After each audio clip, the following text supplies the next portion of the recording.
Hey, Kevin here, Skylabs, bringing you another video, another good one. We're going to talk about EQs today. Maybe one of the hottest topics in audio on the internet. So in this video, we're going to go over what are EQs? What are they used for? Why were they so popular in the 70s, 80s, and 90s? Why do audiophiles hate them so much? And should you get an EQ? But before we get into this video, according to our YouTube analytics, most of you do not have a YouTube account, which I get. We've got accounts with everybody now, it seems, but YouTube is definitely one of them that I would have an account for because it really gets you other benefits, like it allows you to subscribe to your favorite channels so you're not missing content from any of the content creators that you enjoy watching. It keeps track of your watch history, so it makes it easier for you to pick up where you left off on a video. Maybe you didn't make it all the way through. It also helps YouTube get you the content that you want to watch. I've noticed that ever since creating my account a few years ago. My feed at this point is all pretty much stuff I want to watch. And lastly, it allows you to join the conversation. There's some really good conversations happening down in the comments below these videos. We also ask questions to the subscribers quite often. Like, what would you like to see a future video on? Or, which speakers do you like best? That type of thing. So I would definitely consider creating a YouTube account. It's not one of those things you're going to get bombarded with emails or any of that kind of stuff. I love YouTube. 90% of the content I watch is on YouTube. Think about premium too.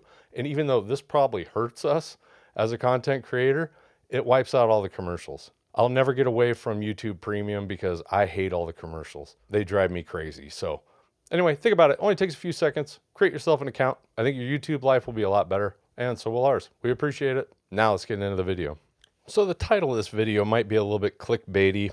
I definitely don't think EQs are for idiots. So according to the internet, a graphic equalizer is a powerful tool used in audio processing to adjust the tonal balance of a sound system.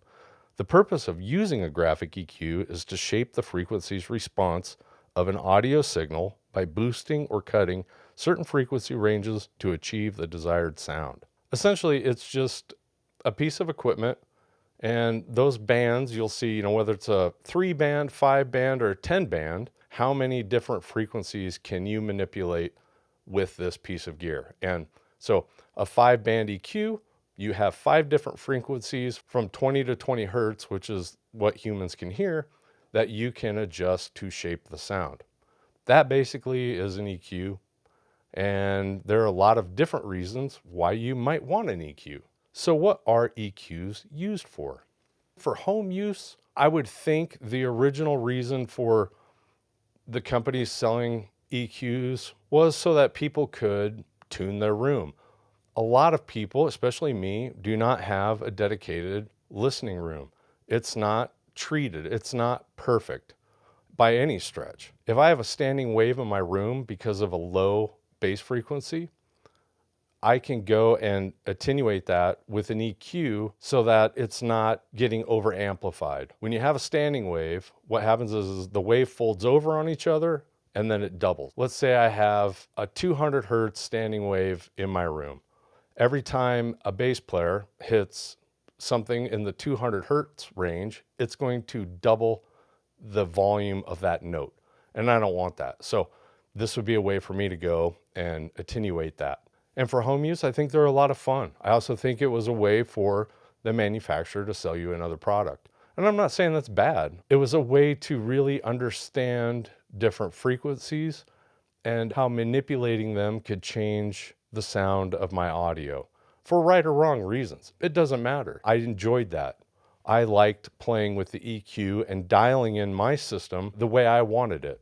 I still use a loudness knob, I'm not scared to use the bass and treble controls on my amplifier. It's not a deadly sin for me like it is other people. I think graphic EQs can be a really fun way to have another level of engagement with your music. The stereo companies were happy to provide it. The reason for home stereo use of EQs would be so you could have fun with your music. I think it's about as simple as that. Why were EQs so popular in the 70s, 80s, and 90s? And then now you really just don't even see them anymore.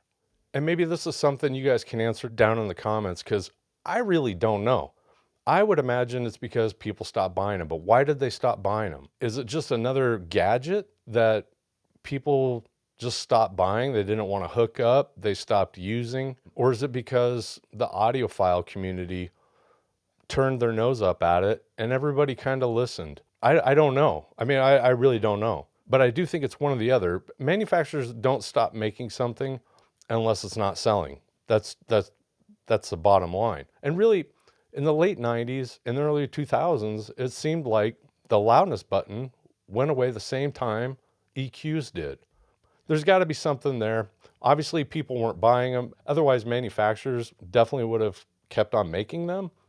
So I don't know if it's that or if it's that the audiophiles really just maybe guilted everybody into not wanting them. I don't know. I really don't. Put your thoughts down in the description. I'm really interested to see what most people think, but they're just not as popular now. You can find a couple out there. It's mainly just for live sound still, which I think is probably the most practical use for an EQ. Kind of makes sense, I guess. And why do audiophiles hate EQs? And the loudness button for that matter. Usually the argument will be, well, that's not the way it sounded when they recorded it in the studio. Really, that's I think I'm going to call BS on that, because unless you were in the room when they recorded it, and most of the time, I mean, nothing's tracked live anyway. Everything's built on top of each other. So the drummer lays down his tracks first, bass player plays on top of it, guitarist plays on top of that, 20 guitar tracks, 14 vocal tracks. And this is even back in the 70s. I'm not talking about Pro Tools and everything now. They were layering back then, and they were multi-tracking back then, and they were recording individually back then. So never was that song. It's not like the old days, of like Dave Clark 5, when a drummer counted off, everybody's in the same room and they played it. That hasn't been done like that forever. There's a few exceptions to that, but 99% is multi-tracked, recorded individually. So they can fine tune and they can focus on each instrument, and they don't have to worry about 5 guys getting lightning in a bottle at the same time. Each one of them just needs to do it individually. So it's time saving, just like everything else. Now, my other point would be, if you are an audiophile and you do have a dedicated listening room and it's truly balanced, you've got really good sound dampening, isolation, the room is just tuned. Well, I would agree, for the most part, you don't need an EQ. Your room is tuned. But for 95, maybe even 96, 7% of the people out there, like myself, who, our HVAC system's loud, got dog running around. It's not carpeted. My stereo is up against the long wall. There's so many things wrong with my room. An EQ could really help it if I wanted to get an EQ and use it to dial it in. I don't. I'm happy with, using the bass and treble controls and the loudness button when I need to or want to.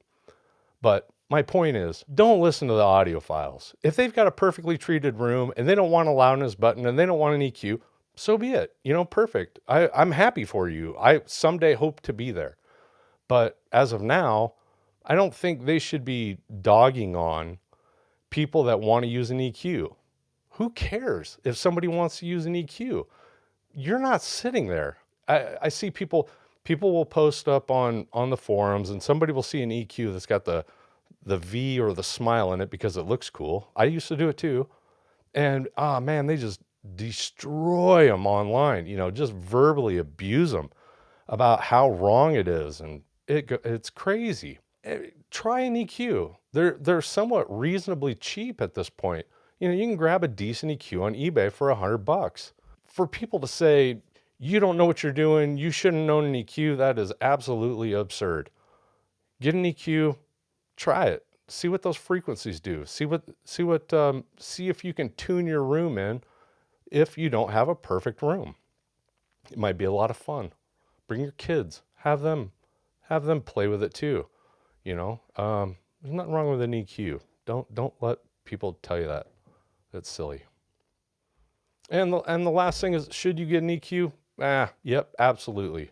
If you got an extra $100 laying around, try a decent, 5-band EQ or 10-band EQ. There were a lot of really cool EQs made back in the 70s and 80s and 90s. I don't know which ones are better than others. I do know some brands. I pulled this out This is an Alesis Meg EQ230. I bought this when I was 19 years old. Used it in a band I was playing with in our PA, and I've still got it. I haven't plugged that in probably 20 years or so. I wish I had more of an insight to tell you what the better ones are. I've had ADC sound shapers. Those were great. We've had, obviously the Pioneer SG series. All of those have been great. There's a bar in town here that has one of the coolest EQs I've ever seen. It's a Denon DE70. If you haven't seen one of those, look that up. This bar is called Kung Fu Tapa Taco, probably the coolest bar in town. It's a kind of a motorcycle taco joint, but this stereo is really awesome. It's Marantz and Nico. I believe there's a Sansui or Kenwood amplifier in there, and then this Denon, this DE70, and it's got this plastic acrylic window that pops down. It's dual band. I believe it's a 30 band EQ. It might be wrong on that, but they've got 4 Klipsch Heresy speakers with a ton of wattage, 3 or 4 massive subwoofers, and a Marantz using that as a preamp. Just a killer system. If you're ever in the Des Moines area and you just want to go to a really cool bar, go to Kung Fu Tap and Taco. Really cool vintage system in there that sounds phenomenal. Some other cool EQs. I once had a Pioneer 777 that I had connected to a Pioneer VSX D1S. That was such a cool system. It looked like the thing was on fire, had a remote control for the EQ. Anyway, that's our take on EQs. Yeah, guys, go grab one. Have fun. Enjoy it. Make pretty smiley faces and V's and, see what that does to the sound. It's audio. It's just audio. There's no reason to take it that seriously. And thanks for making it to the end of another video. Definitely appreciate it. Make sure to check out the new YouTube membership program. Head over to skylabsaudio.com/shop. Check out some t-shirts, other cool things. We got speaker stands there, all that kind of good stuff. And we'll see you in the next one. Thank you.